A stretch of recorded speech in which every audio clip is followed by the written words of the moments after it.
नमस्कार साथियों, बहादुर sir classes के यूट्यूब चैनल में आप सभी का स्वागत है। हम जो है महिला पर्यवेक्षक के हिसाब से मैथ्स की तैयारी कर रहे थे, है ना। और उसमें एक टॉपिक बाकी है हमारा क्षेत्रफल आकलन, है ना। सबसे लास्ट पॉइंट है ये मैथ्स का। तो इसमें जो है क्षेत्रफल आकलन किसका किया जाता है, तो वो किया जाता है द्विमीय वस्तुओं का। द्विमीय वस्तुएं मतलब टू डायमेंशनल ऑब्जेक्ट।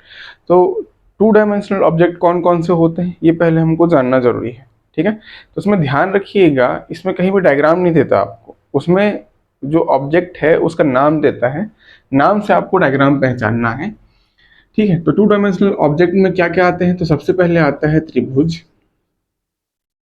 उसके बाद आता है चतुर्भुज, चतुर्भुज के बाद आता है वृत्त, और वृत्त के बाद आता है बहुभुज, ठीक। पिछले वर्षों के एग्जाम पैटर्न के हिसाब से सबसे ज्यादा सवाल जो है आपके चतुर्भुज से पूछे जाते हैं, रेक्टेंगल से, है ना। ये ट्रायंगल, ये रेक्टेंगल, ये सर्कल, और ये है आपका मल्टी डायमेंशनल ऑब्जेक्ट, ठीक है। तो ध्यान रखिएगा, हमको जो है त्रिभुज और चतुर्भुज को ज्यादा पढ़ना पड़ेगा, वृत्त में ज्यादा नहीं है, बहुभुज में भी ज्यादा नहीं है, इसमें बस एक फॉर्मूला है, ठीक है। तो टू डायमेंशनल ऑब्जेक्ट में सबसे पहला जो टॉपिक आता है वो त्रिभुज है ना। त्रिभुज में कितने प्रकार के होते हैं, तो 5 प्रकार के होते हैं। ध्यान दीजिएगा कौन कौन से 5 प्रकार हैं इसके। त्रिभुज में सबसे पहला होता है विषम बाहु। इन सब के बारे में हमको देखना पड़ेगा, ठीक है। विषम बाहु मतलब जिसकी प्रत्येक भुजा अलग अलग होती है ना, 2 3 4 ऐसा विषम बाहु त्रिभुज। दूसरा होता है समबाहु। समबाहु मतलब जिसकी प्रत्येक भुजा बराबर होती है, जैसे ये 2 2 2, है ना, प्रत्येक भुजा बराबर हो। 3 भुजाएं हैं त्रिभुज, है ना, प्रत्येक भुजा अलग अलग तो विषम बाहु, समान है तो समबाहु, ठीक है। समद्विबाहु, इसके बारे में अलग से नहीं पूछता, पर है तो देख लेते हैं ना, समद्विबाहु। उसके बाद आता है समकोण, समकोण त्रिभुज, और फिर आता है समद्विबाहु समकोण त्रिभुज,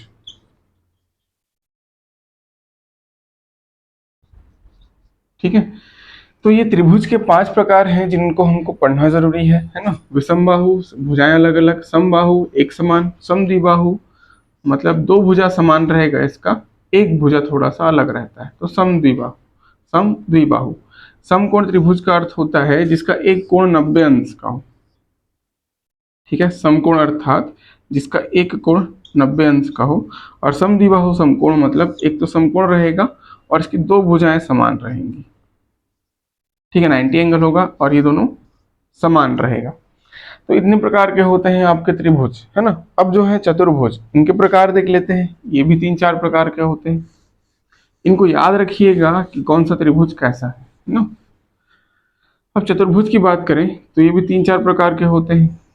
सबसे पहला जो चतुर्भुज है उसको बोलते हैं आयत। क्या? आयत। आयत क्या होता है? जिसमें लंबाई और चौड़ाई समान होती है, ठीक है। उसके बाद होता है वर्ग, जिसमें चारों भुजाएं समान होती हैं। इसके बाद होता है समचतुर्भुज,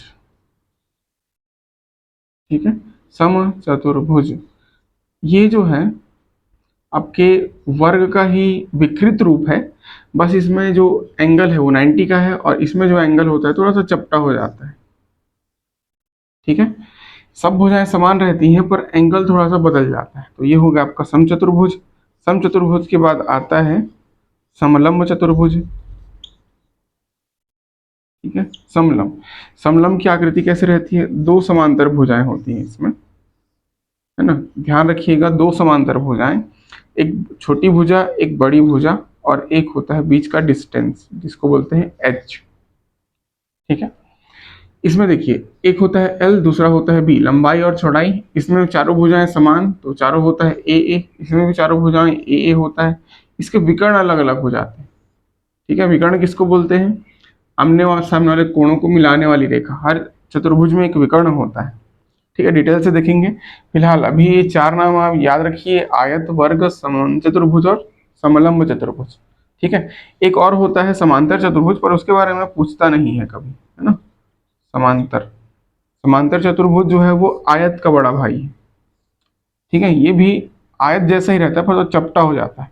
इसमें एक एल और दूसरा बी होता है, ठीक, एंगल का बस डिफरेंस है। तो चतुर्भुज भी कितने प्रकार के, 5 प्रकार के। ठीक है, नाम याद रखिएगा शेप के हिसाब से। अब देखते हैं वृत्त।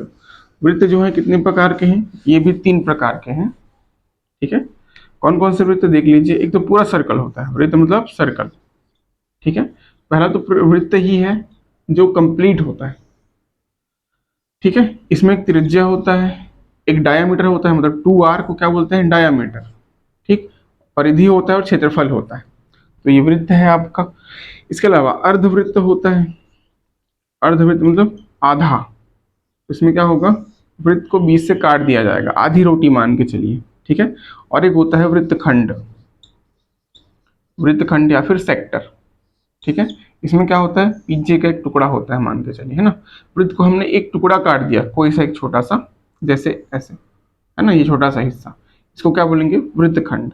ठीक है, इसमें एक थीटा होता है बस, और इसमें जो एंगल होता है वो 180 डिग्री होता है, इसमें 360 होता है टोटल। ठीक है, डिटेल से देखेंगे बाद में। फिलहाल अभी नाम याद रखिएगा, वृत्त किसे कहते हैं, अर्धवृत्त और वृत्तखंड, है ना। बहुभुज जो है ये बहुत सारे होते हैं। बहुभुज का मतलब होता है इसमें एक से अधिक भुजाएं होती हैं। ठीक है, तो इसमें जो है बेसिक क्वेश्चन पूछता है पूछने को, लेकिन एग्जाम्पल के तौर पर लिख लीजिए, पंचभुज, षटभुज, अष्टभुज। ठीक है, 10 भुज भी हो सकते हैं। तो ये इनके प्रकार हो गए। ठीक है, चलिए अब क्वेश्चन करते हैं त्रिभुज से। चलिए त्रिभुज की बात करें तो सबसे पहला आता है आपका विषम बाहु त्रिभुज। ठीक है, विषम बाहु त्रिभुज कैसा होता है, तो हर एक भुजा अलग अलग होती है। ठीक है, अब इसका पूछ सकता है आपको क्षेत्रफल या परिमाप। ठीक है, तो इसमें क्या पूछा है आपको क्वेश्चन में, क्षेत्रफल। क्वेश्चन क्या है, एक विषम बाहु त्रिभुज की भुजाएं क्रमशः 15, 14 और 13 सेंटीमीटर है। ठीक है, कितना कितना है, 15, 14 और 13 सेंटीमीटर है। इसका क्षेत्रफल ज्ञात कीजिए। देखिए 5 प्रकार का त्रिभुज बताया था, उसमें हर एक त्रिभुज के लिए फॉर्मूला अलग अलग होता है ना, किसका, क्षेत्रफल का। तो जो आपका विषम बाहु त्रिभुज का क्षेत्रफल है, विषम बाहु स्पेसिफिक इसी के लिए काम आता है, वो है एस अंडर रूट, है ना, S minus A, S minus B और एस माइनस सी। ठीक है, तो यहाँ पर क्या क्या क्या चीज है, एस जो है वो अर्ध परिमाप है। ठीक है, एस कैसे निकालेंगे, तो ये होता है आपका ए प्लस बी प्लस सी बटे 2। ठीक है, तो ये दोनों फॉर्मूला आपको थोड़ा बहुत याद रखना पड़ेगा, है ना। तो ए बी सी क्या क्या है दिया हुआ है, 13, 14, 15। ठीक है, 13 धन 14 धन 15 बटे 2। इससे एस का मान मिल जाएगा, इसको यहाँ पे रखेंगे तो हमको क्षेत्रफल मिल जाएगा। देखिए ध्यान से कैसे बनाना है अब। तो एस बराबर हो जाएगा, इन सबको जोड़ेंगे हो जाएगा 42 डिवाइडेड बाई 2, ये हो गया 21।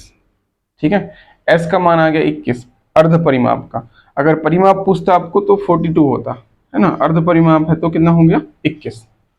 ठीक है, चलिए अब क्या करना है हमको, क्षेत्रफल निकालना है। तो क्षेत्रफल का फॉर्मूला लगा देते हैं, S, S minus A, S minus B, S minus C. S का मान है कितना 21, एस माइनस ए मतलब 21 ऋण 13, 21 ऋण 14 और 21 ऋण 15। ठीक है, ये क्षेत्रफल के फॉर्मूला में हमने रख दिया है इसको। अब क्या करना है, घटाना है और देखना है कितना आ रहा है।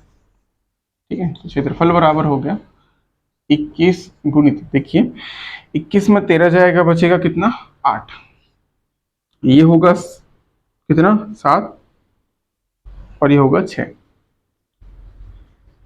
ठीक है, तो ये आ गया आपका त्रिभुज का क्षेत्रफल। पर वर्गमूल तो निकालना पड़ेगा, है ना। तो वर्गमूल के लिए क्या करते हैं, अंदर जो है इसको फैक्टराइज करते हैं। 7 गुणित 3 ये हो जाएगा 21, फिर हो जाएगा 2 गुणित 2 गुणित 2 ये हो गया 8, 7 का 7 और 6 का हो जाएगा 2 गुणित 3। ठीक है, अब वर्गमूल से जो है जोड़ी में बाहर निकलते हैं, अगर आपको याद हो तो जोड़ी में बाहर निकालना है। 2 का कितना जोड़ी निकलेगा 2। ठीक है, एक सेट 2 सेट, फिर 3 का सेट एक निकलेगा 3 और एक 7 का सेट निकलेगा 7। ठीक है, तो कितना हो जाएगा 7 या 21 दूनी 42 दूनी 84। तो ये हो गया आपका त्रिभुज का क्षेत्रफल 84 सेंटीमीटर स्क्वायर। ठीक है, क्षेत्रफल का जो मापक होता है वो होता है सेंटीमीटर स्क्वायर या मीटर स्क्वायर। हमको यहाँ सेंटीमीटर में दिया है तो ये हो जाएगा सेंटीमीटर स्क्वायर। ठीक है, ये हो गया आपका आंसर। चलिए आगे बढ़ते हैं। देखिए अगला जो सवाल है वो समबाहु त्रिभुज के ऊपर है ना। तो समबाहु त्रिभुज की एक भुजा जो है वो 8 सेंटीमीटर है, तो क्षेत्रफल ज्ञात कीजिए। ठीक है, तो जो समबाहु त्रिभुज है इसके लिए फॉर्मूला अलग होता है, मैंने बताया है ना। तो समबाहु त्रिभुज कैसा होता है आपका, तीनों भुजाएं समान, है ना। बोला है कितना, 8 सेंटीमीटर। एक भुजा का मान 8, दूसरा का भी सेम, तीसरा का भी सेम। ठीक है, तो इसे कैसे बनाएंगे, इसका क्षेत्रफल का फॉर्मूला होता है वर्गमूल 3/4 इंटू ए स्क्वायर। ए का मतलब है भुजा, है ना, दिया हुआ है कितना, 8। ठीक, तो फॉर्मूला में रख देते हैं, वर्गमूल 3/4, भुजा का मान है 8, स्क्वायर है मतलब 2 बार 8। ठीक है, 8 गुणित 8। इसको सॉल्व करेंगे तो आएगा 4 दूनी, है ना। तो ये हो जाएगा आपका 8 दूनी 16 वर्गमूल 3। ठीक, ये इसका क्षेत्रफल हो जाएगा। ध्यान रखिए, अगर इसका परिमाप पूछता है ना, किसी भी आकृति का आपको परिमाप पूछता है, परिमाप, तो ये होता है आपका तीनों भुजाओं का योग, है ना। त्रिभुज में तीनों भुजाओं का योग, तीनों भुजाओं का योग क्या हो जाएगा, 8 धन 8 धन 8, ये हो जाएगा 24।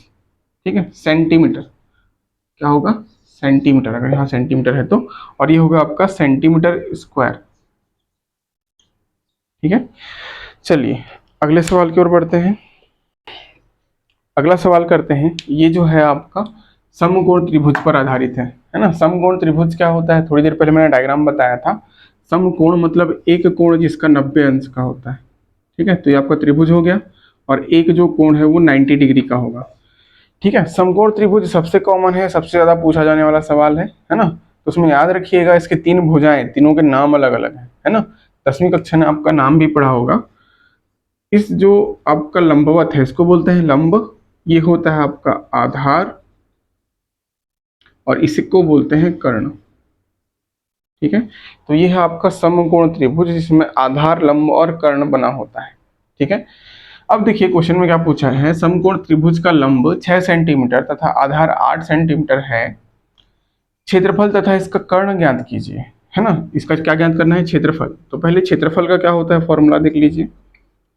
समकोण त्रिभुज में क्षेत्रफल का फॉर्मूला होता है 1/2 आधार गुणित ऊंचाई, है ना। मैक्सिमम त्रिभुज में यही होता है 1/2 आधार गुणित ऊंचाई, लेकिन सब में ये दिया नहीं रहता है ना, तो उसके हिसाब से अलग अलग हमको फॉर्मूला लगाना पड़ता है ना। सबसे कॉमन याद रखिएगा, क्षेत्रफल बराबर 1/2 आधार गुणित ऊंचाई, किसके लिए, त्रिभुज के लिए, अगर ये दोनों दिया हो तो।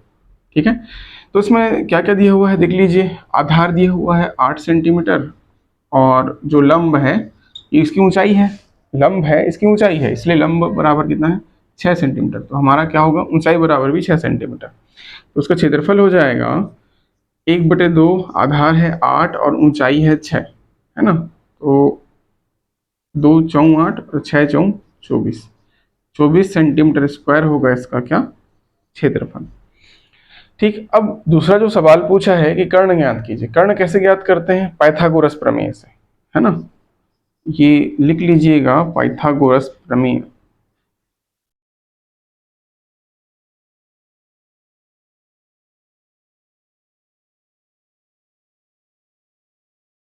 पाइथागोरस प्रमेय क्या होता है, तो कर्ण का वर्ग बराबर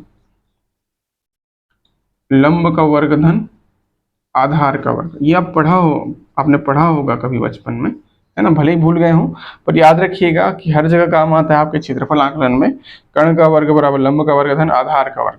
ठीक है, तो यहाँ पे देख लेते हैं, कर्ण का वर्ग नहीं दिया हुआ है, तो कर्ण का स्क्वायर, है ना। आप चाहे तो उसको एक्स भी ले सकते हैं। ठीक है, एक्स, क्योंकि निकालना है यही, है ना। लंब का वर्ग मतलब 6 का, और आधार का वर्ग मतलब 8 का वर्ग। ठीक है, 6 चिक्का होता है 36, 8 अट्ठे होता है 64, तो ये एक्स का स्क्वायर। इसको सॉल्व करेंगे आएगा 100, एक्स स्क्वायर बराबर 100, है ना। तो स्क्वायर जब उधर हटाएंगे तो ये हो जाएगा वर्गमूल 100।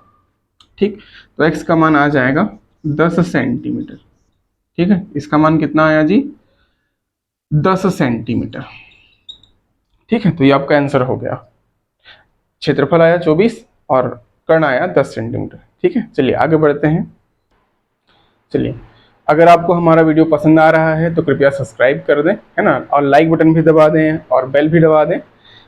अगर आप सब्सक्राइब करते हैं तो हमें मोटिवेशन मिलता है। तो ध्यान रखिए, अगर आप हमें सब्सक्राइब करते हैं तो हम और इसी प्रकार के वीडियो लाते रहेंगे, है ना। महिला पर्यवेक्षक तो कवर करेंगे ही पूरा, इसके अलावा छत्तीसगढ़ में और भी जो एग्जाम होते हैं वो हम पूरा का पूरा वीडियो बनाने की कोशिश करेंगे, तो कृपया सब्सक्राइब कर दें। ठीक है, चलिए अब जो है समद्विबाहु समकोण त्रिभुज के बारे में देखते हैं। एक समद्विबाहु समकोण त्रिभुज का जो कर्ण है वो 10 वर्गमूल 2 है। इसका क्षेत्रफल ज्ञात कीजिए, है ना। क्या दिया हुआ है? कर्ण दिया हुआ है। ठीक, तो समद्विबाहु समकोण त्रिभुज क्या होता है? समकोण त्रिभुज मतलब जिसका 90 डिग्री होता है ना, और जो आपका दो भुजाएं हैं वो समान होती हैं। ठीक है, ये नहीं दिया हुआ है। अभी क्या दिया हुआ है आपको? कर्ण दिया हुआ है। कर्ण है आपका 10 वर्गमूल 2। ठीक है, तो समद्विबाहु समकोण त्रिभुज का जो क्षेत्रफल का फॉर्मूला होता है वो होता है कर्ण का स्क्वायर बटे 4। ठीक है, और अगर इनमें से कोई भुजा दिया होता, ठीक है, कुछ भी, उसके बारे में बताएंगे। देखिए, तो क्षेत्रफल निकालना है हमको, तो कर्ण कितना है आपका? 10 वर्गमूल 2 का बटे 4। ठीक है, स्क्वायर है तो स्क्वायर। अब दो अलग अलग इसमें चीजें हैं, 10 है और वर्गमूल 2 है, तो 10 का स्क्वायर हो जाएगा 100 और वर्गमूल 2 का स्क्वायर हो जाएगा 2 बटे 4। ठीक है, इसे सॉल्व करेंगे तो हमको मिलेगा 25, 25 दूनी 50, 50 सेंटीमीटर स्क्वायर। ठीक है, तो ये होता है समद्विबाहु समकोण त्रिभुज का क्षेत्रफल कर्ण का स्क्वायर बटे 4। सॉल्व करेंगे तो आगे हमारा 50 सेंटीमीटर स्क्वायर। ठीक है, अगर आपको कर्ण पता ना हो, है ना, और इनमें से कोई एक भुजा दे दे, जैसे ये दे दे आपको 8, है ना, और ये भी क्या होगा? 8 ही होगा क्योंकि दोनों समान है ना। एक भी भुजा देता है तो हमको ये मिल जाता है। ठीक है, तो इसमें आपको वही निकालना है 1/2 आधार गुणित ऊंचाई। ठीक है, इस वाले फॉर्मूले से बन जाएगा ये। चलिए आगे बढ़ते हैं अगले सवाल की ओर। चलिए ध्यान दीजिए, है ना। अगला जो है वो आपका चतुर्भुज पर है सवाल। चतुर्भुज, है ना। तो चतुर्भुज में जो सबसे पहला हमने देखा था वो आयत था। ठीक है, आयत। तो आयत से संबंधित क्वेश्चन कैसे आते हैं? एक आयत की लंबाई 8 सेंटीमीटर, चौड़ाई 6 सेंटीमीटर है, तो इसका क्षेत्रफल व परिमाप ज्ञात कीजिए। ठीक है, क्षेत्रफल और परिमाप। देखिए, आयत किसको बोलते हैं? जिसमें एक लंबाई और एक चौड़ाई हो, है ना। ईंटे जैसा दिखता है ये, छोटी ईंट जैसा, ठीक है, पुस्तक जैसा, किताब जैसा। तो इसमें एक लंबाई होगा L, एक चौड़ाई होगा B। ठीक है, तो इसका क्षेत्रफल होता है लंबाई गुणित चौड़ाई या फिर L इंटू B। ठीक है, क्या क्या फॉर्मूला होता है देख लीजिए। अब परिमाप, परिमाप मतलब होता है चारों भुजाओं का योग। ठीक है, कितनी भुजाएं हैं इसमें? 4 भुजाएं। कौन कौन सी? L प्लस बी और 2 हैं L प्लस बी, है ना। तो टोटल हो जाएगा L plus B plus L plus B, तो ये हो जाता है आपका 2L प्लस बी। ठीक है, तो फाइनल जो परिमाप का फॉर्मूला आता है वो आता है आपका 2L प्लस बी। इसमें एक चीज और होता है जिसको बोलते हैं विकर्ण। ठीक है, क्या होता है? विकर्ण। विकर्ण का फॉर्मूला जो होता है वो आपके पाइथागोरस प्रमेय से निकलता है। देखिए, ये x है और एक 90 डिग्री का है, तो L और B से निकलेगा ये, है ना। तो इसलिए under root L square plus B square. ये तीनों फॉर्मूला याद रखिएगा, क्षेत्रफल, परिमाप और विकर्ण का। इससे अलावा और कुछ पूछता नहीं है एक आयत में, है ना। तो अगर आपको कुछ भी पूछे फॉर्मूला में पुट करना है, आंसर लेके आना है। फिलहाल अभी जो पूछा है वो आपका क्षेत्रफल। ठीक है, क्षेत्रफल क्या होगा? L into B. L का मान कितना है? 8 और B का मान है 6, तो ये हो जाएगा 8 गुणित 6। कितना होता है 8 6 का? 48 सेंटीमीटर स्क्वायर। ठीक है, अब पूछा है परिमाप। परिमाप क्या होता है? 2L plus B. ठीक, तो L का मान है 8 और इसका मान है 6, तो ये हो जाएगा 8 और 6 14 इंटू 2, 14 दूनी 28 सेंटीमीटर। ठीक है, तो क्षेत्रफल ये हो गया आपका और परिमाप ये। ठीक है, चलिए आगे बढ़ते हैं। अगला सवाल है आपका।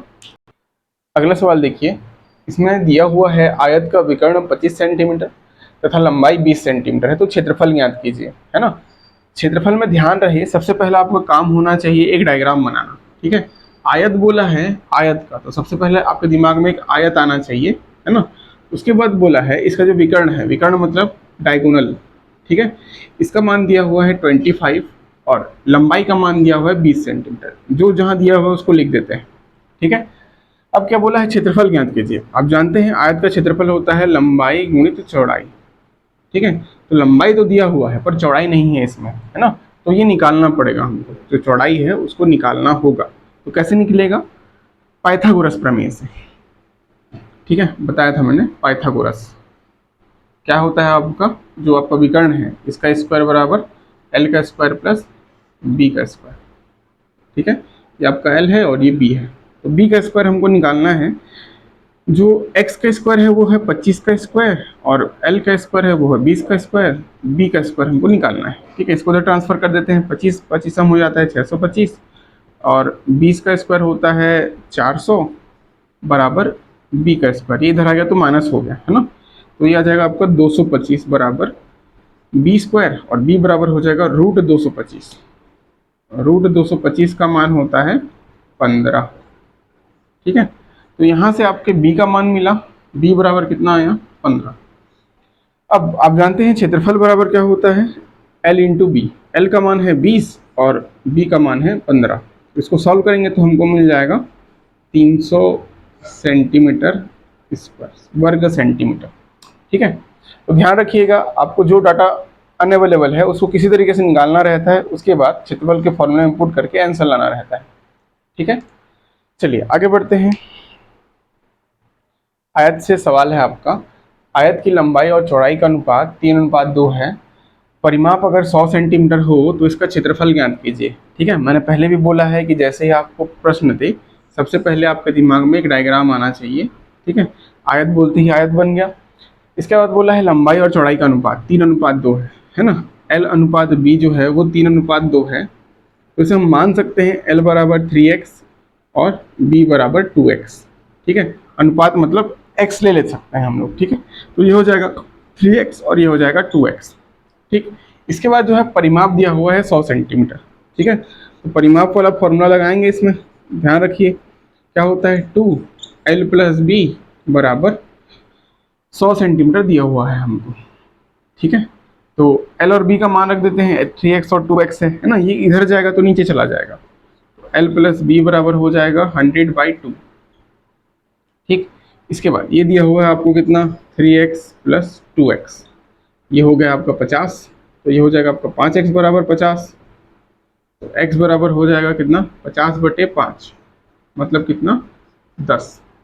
ठीक है, तो x का मान आप जब आपको 10 मिल गया है ना, हमको निकालना है क्षेत्रफल। ध्यान दीजिए, l क्या हो जाएगा, 3x है तो 3 × 10 है ना। 3 × 10 कितना हो गया, 30। और b का मान कितना हो जाएगा, 2x, मतलब 2 × 10 बराबर 20। अब जो क्षेत्रफल है वो हो जाएगा 30 × 20 बराबर 600 सेंटीमीटर स्क्वायर। ठीक है, तो ऐसे बनेगा आपके आयत का फॉर्मूला और ऐसे बनेंगे इसके सवाल। ठीक है, अब थोड़ा सा वर्ग के बारे में जान लेते हैं, है ना। इसको लिख लीजिए आप लोग पॉज करके। ठीक है, देखिए अब चतुर्भुज में अगला जो है वो है आपका वर्ग। वर्ग क्या होता है, मैंने बताया था कि जिसकी चारों भुजाएं जो हैं वो समान होती हैं। ठीक है, इसकी एक भुजा होगी ए तो अगली भी ये होगी। ठीक है, तो इसमें ध्यान रखिएगा, इसमें भी 3 चीजें ही पूछती हैं। क्या क्या? पहला होता है आपका क्षेत्रफल। उसमें क्षेत्रफल होता है भुजा गुणित भुजा, मतलब a × a मतलब a²। ठीक है, दूसरा होता है परिमाप। परिमाप मतलब बताया था चारों भुजाओं का योग, है ना। तो ये हो जाएगा a + a + a + a मतलब 4a। ठीक, और एक होता है विकर्ण, मतलब ये वाला डायगोनल, है ना। तो इसका मान होता है a√2। ठीक है, a√2। तो ये 3 फॉर्मूला आपको वर्ग में याद रखना होगा, है ना। अगर आप इसका बेसिक समझ जाएं तो याद करने की जरूरत भी नहीं है ना। क्षेत्रफल मतलब भुजा गुणित भुजा, परिमाप मतलब चारों भुजाओं का योग, और विकर्ण मतलब पाइथागोरस प्रमेय से निकाल सकते हैं a√2। ठीक है, फिलहाल एक जो सवाल है जो पूछता है बार बार, वो हम कर लेते हैं। जैसे अगर दिया हो कि a बराबर 17 सेंटीमीटर है, ठीक है, a बराबर 17 सेंटीमीटर, तो इसका क्षेत्रफल, परिमाप और विकर्ण ज्ञात कीजिए। ठीक है, तो कैसे होगा देख लीजिए। क्षेत्रफल बराबर होता है a², भुजा कितना है 17, तो ये हो जाएगा 17 का स्क्वायर। ठीक है, तो 17 का स्क्वायर होता है 289, तो इसका क्षेत्रफल हो जाएगा 289 सेंटीमीटर स्क्वायर। ठीक है, दूसरा अगर परिमाप पूछा तो ये होता है 4a मतलब 17 × 4, कितना हो जाएगा, 17 चौं होता है आपका 68। ठीक है, 68 सेंटीमीटर। और अगर इसका पूछा विकर्ण तो ये होगा a√2 मतलब 17 वर्गमूल 2। ठीक है, आंसर है। ठीक, तो ये सबसे बेसिक सवाल है कि अगर आपको एक भुजा दे दी जाए तो आप तीनों चीज निकाल सकते हैं आराम से। चलिए मेन क्वेश्चन पर आते हैं। देखिए, आपको किससे संबंधित प्रश्न करने हैं? वर्ग से, है ना। तो जैसे ही इसमें दिया है एक वर्ग, तो अब आपके दिमाग में एक वर्ग बन जाना चाहिए, है ना, और कॉपी में भी वर्ग। ठीक है, इसके बाद बोला है एक वर्ग का परिमाप 100 सेंटीमीटर है। परिमाप मतलब क्या होता है? चारों भुजाओं का योग। ठीक है, तो दिया है वो क्या है आपका 4a बराबर 100 सेंटीमीटर। ठीक है, तो जो दिया है उसको सबसे पहले फॉर्मूला के रूप में लिख दीजिएगा, है ना। पूछा क्या है? इसका क्षेत्रफल व विकर्ण ज्ञात कीजिए। ठीक है, तो मैंने बताया था क्षेत्रफल और विकर्ण का फॉर्मूला। ठीक है, तो क्षेत्रफल बराबर होता है क्या? ए स्क्वायर, और विकर्ण बराबर होता है √a√2। ठीक है, तो क्षेत्रफल निकालने के लिए हमको ए का मान चाहिए, विकर्ण के लिए भी ए का मान चाहिए। तो ए का मान कहाँ से आएगा? यहाँ से, है ना, परिमाप से। ध्यान दीजिएगा, परिमाप से, है ना। तो ए का मान क्या हो जाएगा? 100/4 नीचे आ जाएगा 4, तो ये आ गया आपका 25। ठीक है, ए का मान आपको 25 पता है, तो ए स्क्वायर बराबर क्या हो जाएगा? 25 गुणित 25 मतलब 625 क्या सेंटीमीटर स्क्वायर। ठीक है, तो आपका क्षेत्रफल आ गया। अब पूछा है विकर्ण। विकर्ण मतलब क्या? a√2 मतलब कितना हो जाएगा? ए का मान है 25 वर्गमूल 2। ठीक है, यह हो गया आपका आंसर। ठीक है, तो कुछ भी सवाल आ जाए, आपको वर्ग में जो है 3 फॉर्मूला याद रखना है, 4a, a स्क्वायर और a√2 कौन किसका है। चलिए आगे बढ़ते हैं। हाँ, अगर आपको क्वेश्चन समझ में आ रहा है, वीडियो अच्छा लग रहा है, तो ध्यान रखिए आपको सब्सक्राइब करके ही जाना है। ठीक है, इससे आपका कुछ नहीं जाता, पर हमारी बहुत मदद हो जाती है, हमें प्रेरणा मिलती है कि हम ऐसे वीडियो बनाते रहें। ठीक है, चलिए तो क्वेश्चन देखिए। 44,100 मीटर स्क्वायर क्षेत्रफल वाले एक वर्गाकार मैदान के चारों ओर बाड़ लगाई गई है, बाड़ की लंबाई ज्ञात करें। ठीक है, वर्गाकार मैदान है, फिर से बोला वर्ग है, तो क्या होना चाहिए इसमें? चारों भुजाएं समान। ठीक है, चारों तरफ मैदान के चारों ओर क्या बोला है? बाड़ लगाई गई। ठीक है, तार से घेरा गया है, इसको मान के चलिए। तो इस बाड़ की लंबाई ज्ञात करनी है। ठीक है, तो हमको क्या दिया हुआ है? क्षेत्रफल कितना दिया हुआ है? 44100। ठीक है, और क्या ज्ञात करना है? बाड़ की लंबाई मतलब परिमाप। ठीक है, क्वेश्चन मार्क। तो परिमाप ज्ञात करने के लिए हमको क्या चाहिए? ए का मान चाहिए। ए का मान कहाँ से आएगा? क्षेत्रफल से आएगा। ठीक है, तो क्षेत्रफल का फॉर्मूला लगा देते हैं। ए स्क्वायर बराबर दिया हुआ है 44100। ठीक है, तो ए बराबर हो जाएगा वर्गमूल 44100। ठीक है, तो ध्यान दीजिए, इसको अगर हम तोड़ें, है ना, अगर आपको याद हो तो ये 21 का वर्ग है और ये 100 का वर्ग है, 10 का वर्ग है। ठीक है, तो ये जो है आपको टूटेगा 21 गुणित 21 गुणित 10 गुणित 10 में। ठीक है, अगर आपको ऐसे तोड़ना नहीं आता तो आप बेसिक जो आपका एलसीएम निकालने का मेथड है ना, 44100, पहले दो किससे? 3 से, फिर 7 से, फिर 10 से भाग देके देखेंगे तो वो आ जाएगा। ठीक है, ऐसे बेसिक से बना लीजिएगा अगर आपको नहीं आता है तो। ठीक है, फिलहाल 21 गुणित 21 गुणित 10 में टूटा है ये, तो ए का मान जो होगा वो आएगा कितना? 21 बाहर आएगा और 10 बाहर आएगा, है ना। 21 गुणित 10 मतलब 210 मीटर। ठीक है, मीटर में दिया है तो मीटर में। अब आपको ए का मान मिल गया है, तो परिमाप ज्ञात करना है। क्या होता है? परिमाप बराबर 4a। तो ए का मान है 210, तो ये हो जाएगा 4 गुणित 210 मतलब कितना? 840 मीटर। ठीक है, तो ये आ गया आपका फाइनल आंसर 840 मीटर। ठीक है, चलिए आज जो है इतना ही करते हैं फिलहाल, है ना, और मिलेंगे अगले वीडियो पर ध्यान रखिए आपको सब्सक्राइब करना है। ठीक है, थैंक यू।